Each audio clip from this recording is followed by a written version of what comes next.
दोस्तों ये सवाल अपने से जेई एडवांस 2026 में पूछा गया है। ये इलेक्ट्रिक डाइपोल का काफी शानदार सवाल है। तो क्विकली देखते हैं कि किस तरह से हम इस प्रॉब्लम को अप्रोच करेंगे। तो यहाँ पे हमें क्या दे रखा है कि अपने पास एक इलेक्ट्रिक डाइपोल है और ये दो चार्जेस से मिलकर बना हुआ है, प्लस क्यू और माइनस क्यू, और हर एक चार्ज का मास अपने को m दे रखा है और इन चार्जेस के बीच में जो डिस्टेंस है वो d गिवन है।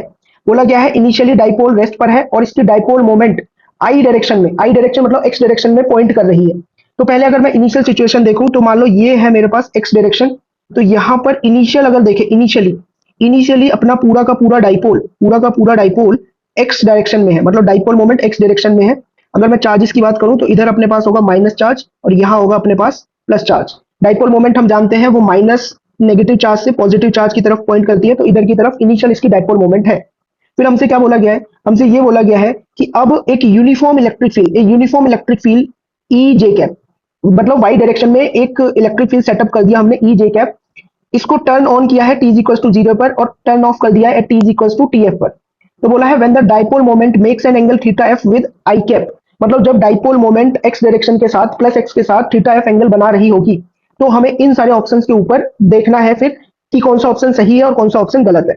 तो देखो भाई, एक बार डाइपोल को क्या करते हैं, हमने क्या किया, हमने इलेक्ट्रिक फील्ड सेटअप कर दिया है। इलेक्ट्रिक फील्ड किस डायरेक्शन में सेटअप किया है, वाई डायरेक्शन में, प्लस वाई डायरेक्शन में इलेक्ट्रिक फील्ड है। तो इस इलेक्ट्रिक फील्ड की वजह से तुम देखोगे ये जो पॉजिटिव चार्ज है इस पे ऊपर की तरफ फोर्स लगेगी Q इंटू ई, और ये जो नेगेटिव चार्ज है इस पे नीचे की तरफ फोर्स लगेगी Q इंटू ई। नेट फोर्स तो डाइपोल पे जीरो रहेगी, लेकिन नेट टॉर्क जीरो नहीं रहेगी। तो ये डाइपोल जो है वो सेंटर ऑफ मास के अबाउट रोटेट करने लग जाएगा। अपना डाइपोल सेंटर ऑफ मास के अबाउट रोटेट करेगा। तो इसी रोटेशन की वजह से क्या होगा, आफ्टर सम टाइम डाइपोल अपना रोटेट हुआ और उसकी डाइपोल मोमेंट अब जो है एंगल थीटा एफ बनाने लगी एक्स एक्सिस के साथ। ठीक है, अब डाइपोल मोमेंट अपनी इस डायरेक्शन में हो चुकी है पी वेक्टर। अच्छा, इलेक्ट्रिक फील्ड और डाइपोल मोमेंट के बीच का एंगल देखूं मैं किसी भी इंस्टेंट पे, तो वो कितना आ जाएगा, वो आ जाएगा 90 माइनस थीटा एफ। ठीक है भाई, इतनी बात तुमको क्लियर है। अब देखो, अब ऑप्शंस पे चलते हैं। पहला ऑप्शन क्या बोल रहा है, the centre of mass of dipole is deflected in J cap direction in presence of electric field. देखो अभी अभी मैंने बताया था कि जितनी फोर्स लगी पॉजिटिव चार्ज पे उतनी ही फोर्स लगी नेगेटिव चार्ज पे, बट दोनों पे फोर्स इक्वल एंड अपोजिट थी। मतलब डाइपोल पे नेट फोर्स जीरो है, नेट फोर्स जीरो है, तो डाइपोल का जो सेंटर ऑफ मास है वो कहीं भी शिफ्ट नहीं होगा। बस यहाँ पर क्या होगा, प्योर रोटेशनल मोशन होगा। मतलब डाइपोल जो है अपने सेंटर ऑफ मास के अबाउट रोटेट करता रहेगा। मतलब जो ये जो फर्स्ट स्टेटमेंट है ये तो कतई गलत स्टेटमेंट है। बी पे चलते हैं। बी पे बोलते हैं if the magnitude of final angular velocity is this, final angular velocity अगर इतनी है तो बोला थीटा एफ अपने पास पाई बाय 6 होगा। चलो भाई इसको भी चेक करते हैं। तो उससे पहले मैं ये देखता हूं कि मैं ओमेगा एफ कैसे लिखूंगा। ओमेगा एफ मैं जानता हूं कि यहाँ पर प्योर रोटेशनल मोशन हो रहा है और कहीं भी एनर्जी का लॉस वगैरह है नहीं, एनर्जी का लॉस नहीं है, तो मैं बोलूंगा एनर्जी कंजर्वेशन यहाँ पर एप्लीकेबल है कि final kinetic energy plus final potential energy is equal to initial kinetic energy plus initial potential energy.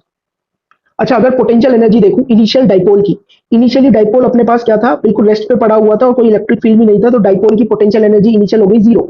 Final potential energy देखें तो देखो डाइपोल की potential energy in uniform electric field होती है माइनस पीई कॉस फाइव, जहां पर phi क्या होता है, angle between dipole moment vector and electric field vector. Final situation में मैं देखूं तो पी वेक्टर और ई वेक्टर के बीच का एंगल है 90 माइनस थीटा एफ।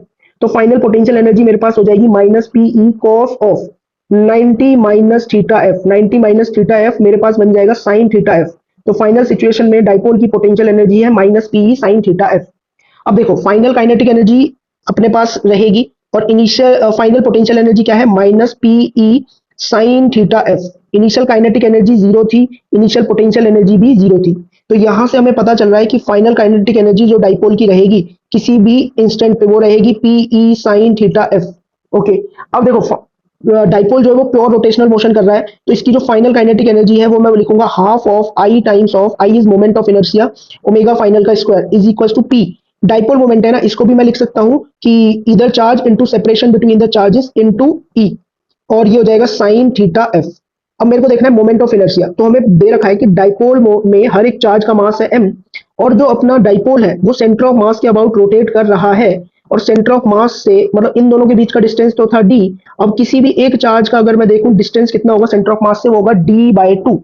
तो मतलब जो मोमेंट ऑफ इनर्शिया अपने पास निकल के आएगा इस सिस्टम का about it centre of mass, वो कितना निकल के आएगा, m into d by two का whole square plus m into d by two का होल स्क्वायर, जो कि ओवरऑल तुम्हारे पास आ जाएगा m डी स्क्वायर अपॉन में टू। तो इसको देखो भाई, अब क्या लिखेंगे, half of moment of inertia को मैंने लिख दिया m डी स्क्वायर अपॉन में टू ओमेगा फाइनल का square is equal to Q D E sine theta F. तो इसको लिख लिया q into E into D sine theta F. काम करो, यहाँ पर इस डी से डी को उड़ा देंगे एक, तो अपने पास जो ओमेगा फाइनल का एक्सप्रेशन आ रहा है, ओमेगा फाइनल आएगा रूट के अंदर q into E, 4 q into E sine theta F, 4 q into E sine theta F, और डिवाइड में क्या आ जाएगा अपने पास m इंटू डी आ जाएगा। अब देखो बी पार्ट में उसने बोला था कि थीटा एफ अगर पाई बाय 6 है तो क्या होगा, अगर थीटा एफ अपने पास पाई बाय 6 हुआ मतलब थीटा एफ अपने पास कितना होगा, साइन 30, तो साइन 30 होगा तो ये साइन थीटा एफ हो जाएगा 1/2, 1/2 से ये 4 आ जाएगा 2, तो ओमेगा एफ अपने पास कितना आ जाएगा इस केस में, इस केस में ओमेगा एफ आ जाएगा अपने पास रूट के अंदर 2QE divided by m into D, इतना ओमेगा एफ आ जाएगा।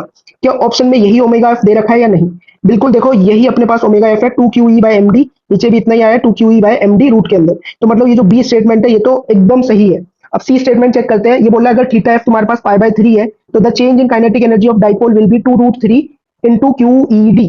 तो देखो बी पार्ट को चेक करने के लिए मैं क्या, सी पार्ट को चेक करने के लिए मैं क्या करूंगा, ओके ये वाला मेरा बी पार्ट था तो मैं सी पार्ट को चेक कर रहा हूँ।